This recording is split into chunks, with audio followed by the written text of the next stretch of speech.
Hello everyone, and welcome to a video on the next ranked season, or specifically ranked sprint. Now, it's in the news, everyone should be able to see what it is.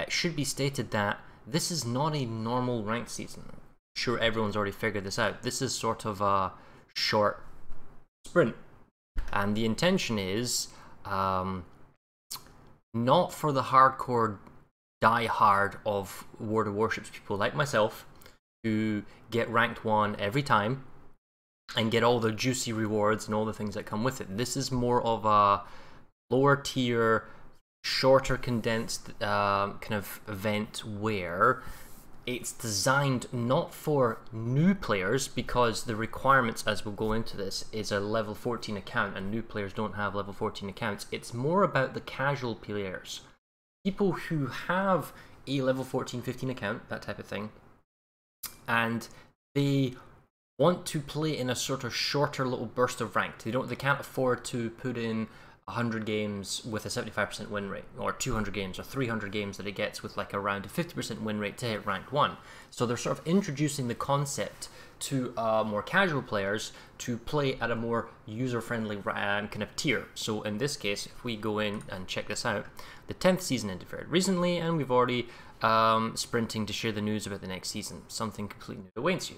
Okay, so we've got 2 sprints. We got a 6 versus 6 starting on the 19th of October, going to the end of October. So it's a relatively short period, considering how a complete normal ranked season will go for 4 or 5 weeks. And then there's a second season of ranked sprint, which starts immediately the day after and goes from the 1st of November until the 13th of November. And that's an 8 versus 8. And the interesting thing here is that I think Wargaming is experimenting. What kind of numbers do we want to go with? Standard ranked is 7 versus 7, so they have enough data on all the previous ranked seasons for 7 versus 7s. So they're experimenting. Let's go down and let's go up with the number of player count and see how that kind of influences the game. As we can see, you need a level 14 count. There are 10 ranks. And it's also the star requirement for each rank is different from the standard ranks. It's much more reduced. We have 1s, 2s, and then at the end 3s. I don't know why the irrevocable rank 1 has got 3, but irrelevant, let's not go into that. And then we've got irrevocable ranks, and there's actually quite a lot here. We have 10, 9, and 8 are all irrevocable. That means you can't go down rank, but you don't. You could lose your stars, but you don't lose the rank. So you can get up to 8, very simple. You can get up to 7. A couple of lucky wins for anyone of any kind of quality, and they'll get to rank 5. And then there's 2 separate leagues here. So it's similar to the the league of the system in the standard ranks, as far as everything up to rank 15, 15 to 10, 10 to 6, and then 5 down to 2. So those were the kind of the leagues. So in this instance, you move into rank 5. Rank 5 is irrevocable, which means you are always in League 2 once you make it there. And then the thing that really means that everyone's going to pretty much rank out just with a couple of games is the fact that rank 3 is irrevocable. So once you're there, you just need a kind of little lucky win streak, even if you're the worst player in the world, and you'll rank out. So that means that really bad players are just casual players or average, or people who aren't spectacular in a tier 5 ship. And this isn't even like an overpowered tier 5 ship, such as the Gremyashi and the Kamikaze R, which we'll talk about in a moment, will rank out fairly simply. There's not going to be a problem about getting to rank 1 here. Everyone can get to ranked 1 if they can just put in the minimum amount of time.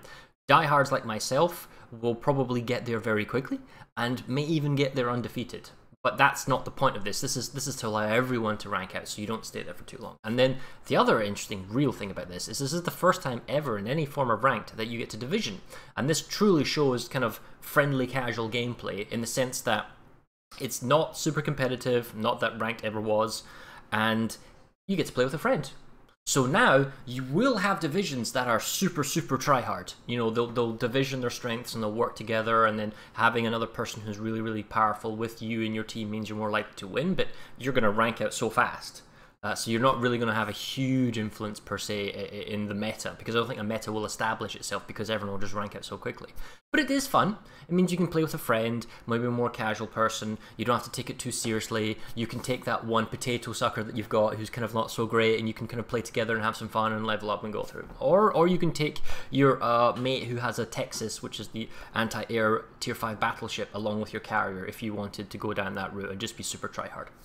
We'll talk about that in a moment, but you know, you can do divisions, and there are a number of set rules, such as in the 6 versus 6 season, there can be up to 3 divisions. In the 8 versus 8, there can be 4 divisions. You can have a maximum of 2 players in a division. There can be 1 CV, and you have to be in the same league. So you can't be rank 10 to 6 and then 5 to 1. You know, you need to be in the both same league, right? So it's kind of common sense. We also have our map pool: Archipelago, Ring, Strait, Big Race, New Dawn, and Trident. These are pretty small maps, definitely different. Some of them have not been used in any kind of rank season because they are small scale maps, but then again we're at tier 5, so this is kind of something fresh. And we see the basic kind of rules telling us each season lasts for 12 days, and then there's a variety of rules, and they're irrevocable, everything we've talked about so much. And then the first rank, there won't be a Sea Wolves League, and if you don't know what that is, that's basically you hit ranked 1 and then you have a special league for people who are at rank 1, but nobody ever plays the rank 1 league anyway, so it's no loss there. Anyway, that's that. We've talked about the maps. Number of key areas 3, so it's a domination. Capture time is 40 seconds. Capture area is 2 points per 3 seconds. And then the rewards, if we have a look at the rewards, well, as soon as you get from rank 10, because none of the stars from the previous ranks will carry on to this one, so you have to work from scratch. At rank 10, it's 500,000 credits. For a new player, that's quite a lot. I know on my North American or my Asian accounts, 500,000 credits is like, oh wow, I could really use that. Then we have a variety of combat flags, another set of combat flags at 7. At rank 6, we get, again, the final kind of doubly set of combat flags, and then rank 5, we go up again. It's the same things. I mean, they're useful. You know, having sort of these is kind of useful if you don't have them, but this is more for a casual player, not a hardcore person who already probably has thousands of these like myself.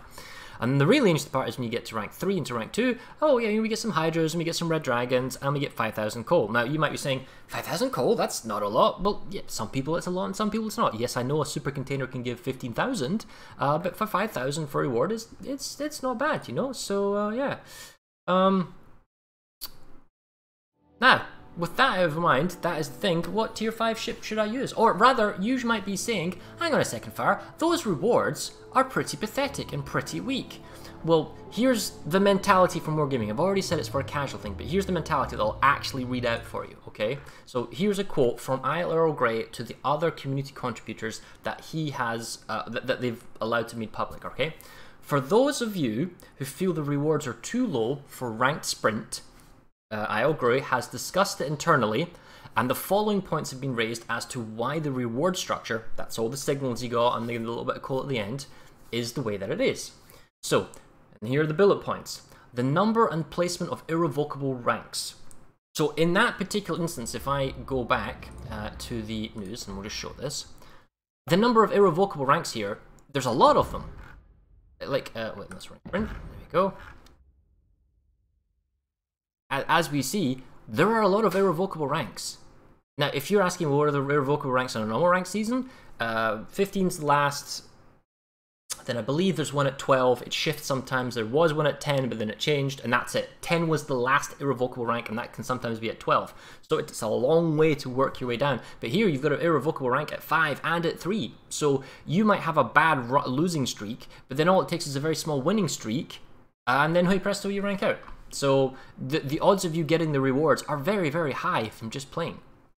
The next point iEarlGrey goes on to is the ability to division. I agree. Divisioning with a second person, especially in a 6 versus 6, means that there are only other 4 random players in your team. Now, yes, if you're a division, the enemy team also must have a division, but what I'm trying to get at here is that you can rely on your teammate. You can make a division where, well, I'll take the destroyer and you take the battleship, so I can go for the caps and give you sight and detection, and you can be the battleship who then shoots at who I see. Or if I go the aircraft carrier, you might take, like, say, the Italian battleship, the Giulio Cesare, and then you don't have hydro and you don't have good detection, you good stealth, but if I can plane scout for you, I'm giving you vision, and then you can shoot stuff whatever I see. So that's a lot of strength in the potential of a division if you want to play with a friend.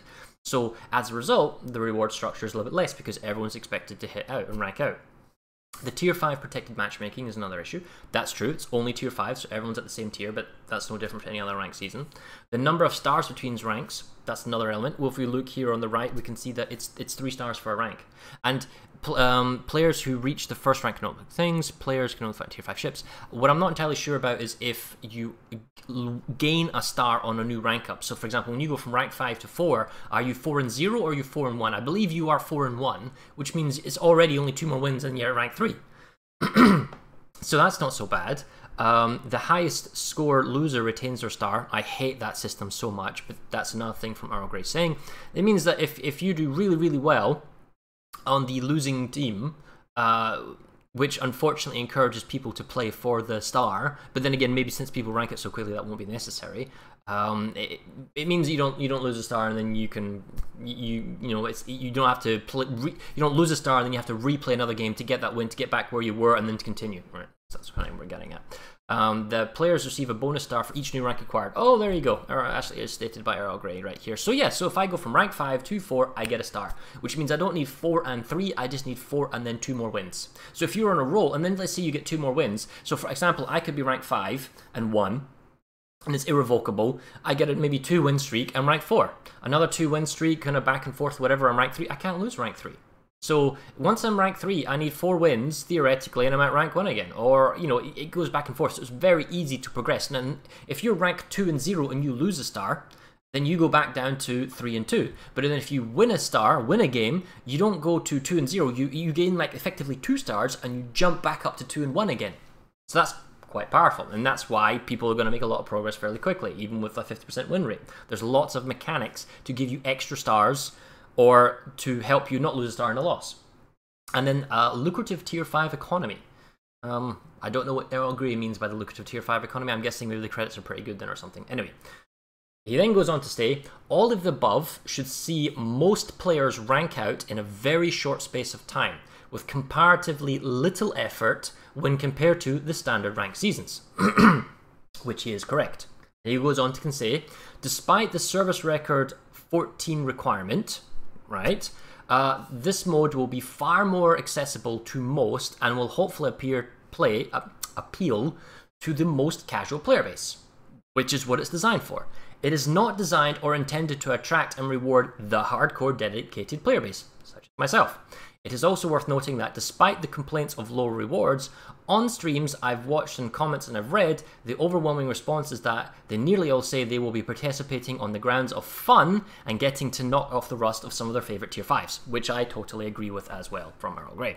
I will put that quote in the video down below in the description. So, with that said, let's finally get on to talking about some of the ships. Who do we pick? Who are the guilty children of the overpoweredness? Well, if you have Silverline ships, and you're new and you're a casual player, you probably don't have access to these overpowered variants, but they are the Kamikaze R. Now, I'm mainly a carrier player, but I do have some knowledge of this, and the reason that the Kamikaze R is so powerful is because it was a premium, it wasn't touched, and it has a very fast torpedo reload. It's very stealthy at 5.4 kilometers, and it has 7 kilometer, very high speed, somewhat high damaging, but it's just the fire rate. It can churn out torpedoes very, very quickly.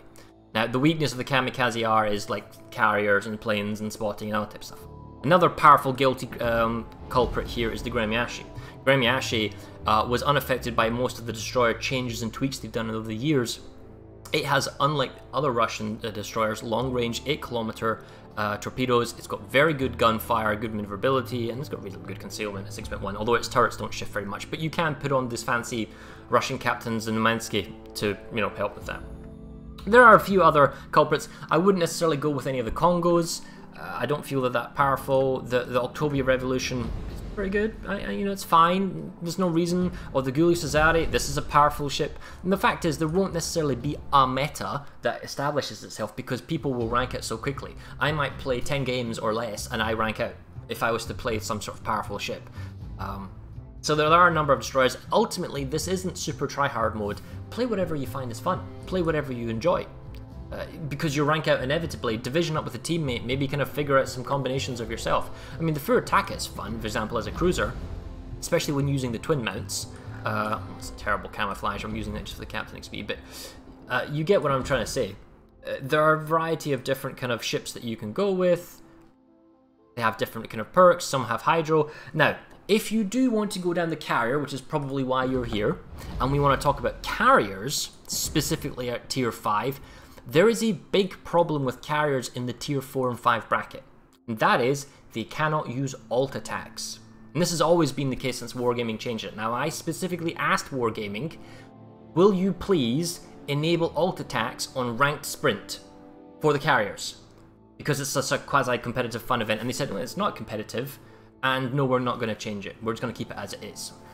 That's technically what they said. What they actually said was laughing face emojis on my message on Discord.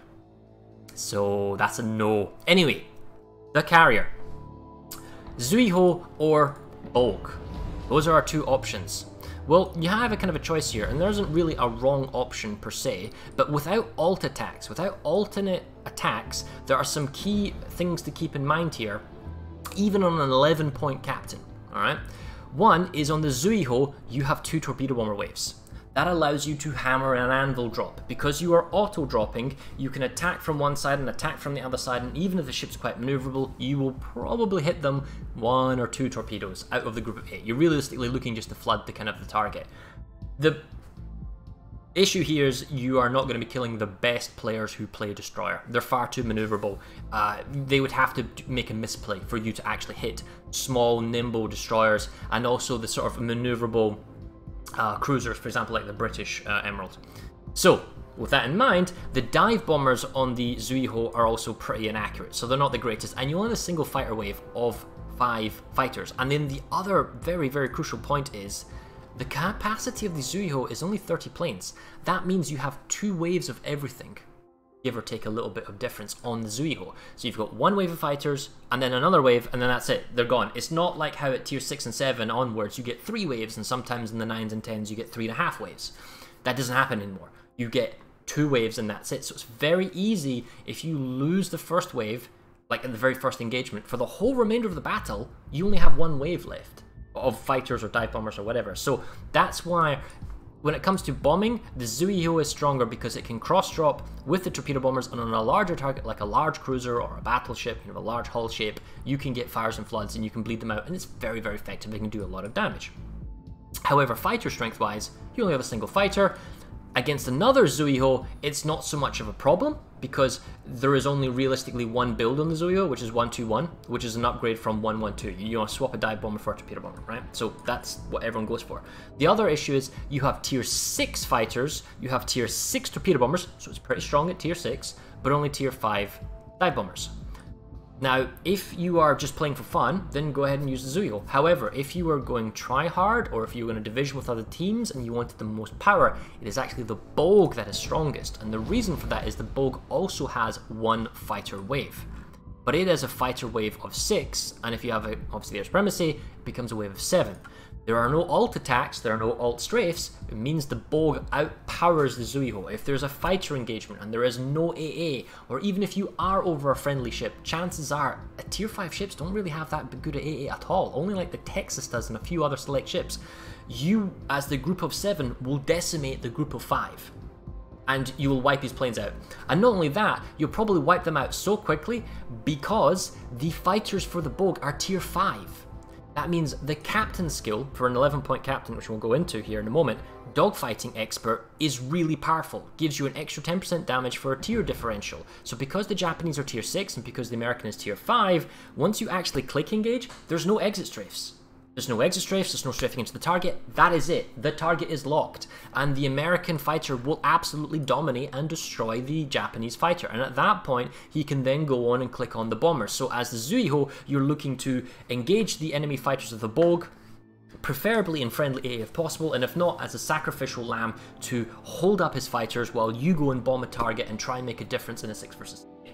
So that's where that comes from. The other elements of the Bolg is that it does have tier 6 torpedo bombers, so again they're relatively strong, and it also has its tier 5 dive bombers, like the Japanese. So tier 6 torpedo bombers, tier 5 dive bombers, except its fighters are tier 5, and the Japanese is tier 6.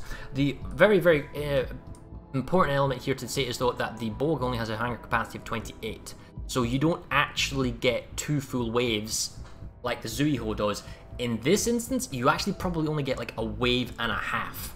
So if you have the air supremacy and you have 7 fighter planes, you only have, I believe, 4, and I could be wrong here, but somewhere like 4 left over if you lose your first wave. And it's the same with the torpedo bombers and the dive bombers. You don't have a full second wave. So if you were to lose all your torpedo bombers, I'm fairly certain there wouldn't be a second full wave. So you have to be careful how you approach and how you use it. However, a full wave of 6 torpedo bombers can't hammer an anvil, can't cross drop, but if you catch a larger target, you can do a lot of damage, and you've got more planes than a dive bomber, which isn't as accurate with manual, but there is no manual, so his auto drop is a bit as accurate as the Japanese, but you get more planes in the wave, so there's more odds of you hitting a target and causing a flood. So you can do a lot of damage with the Bogue, especially if you division. So there are pluses and minuses to the 2 ships. Bogue has better air control with the fighter, but can't bomb as well, but it can still bomb pretty good.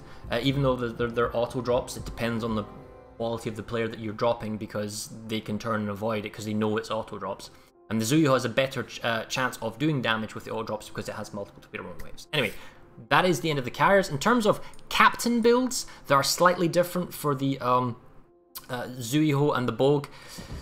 I'll show you here in the Bogue captain. All you need is an 11-point captain. You go first with aircraft servicing expert. This will give you extra health, and the servicing time will be more. You don't actually take torpedo acceleration.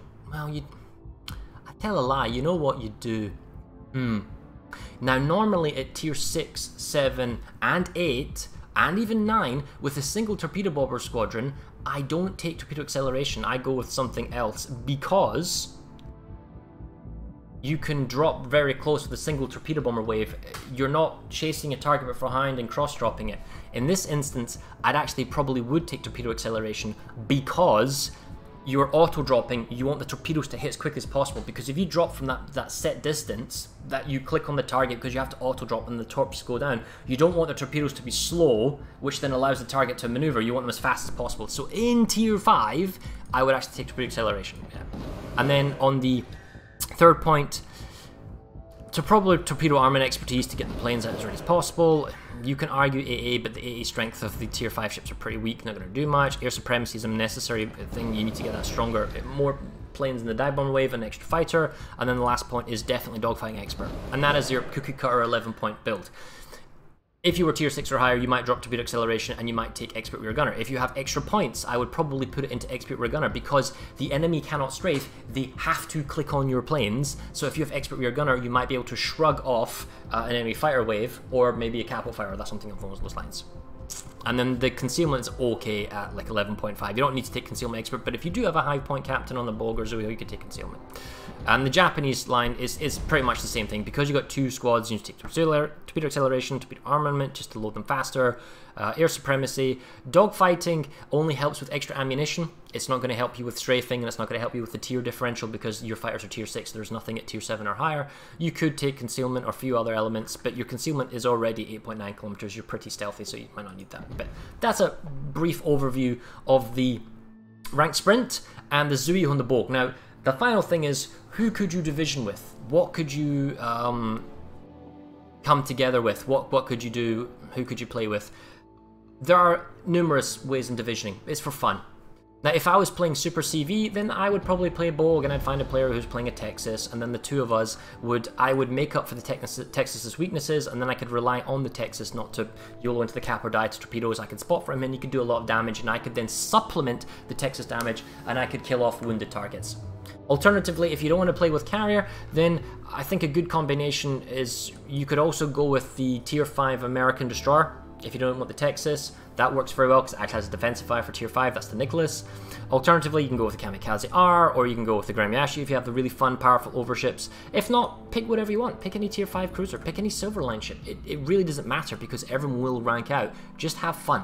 The main thing here is go enjoy yourself. Have fun. It's not a hardcore rank season.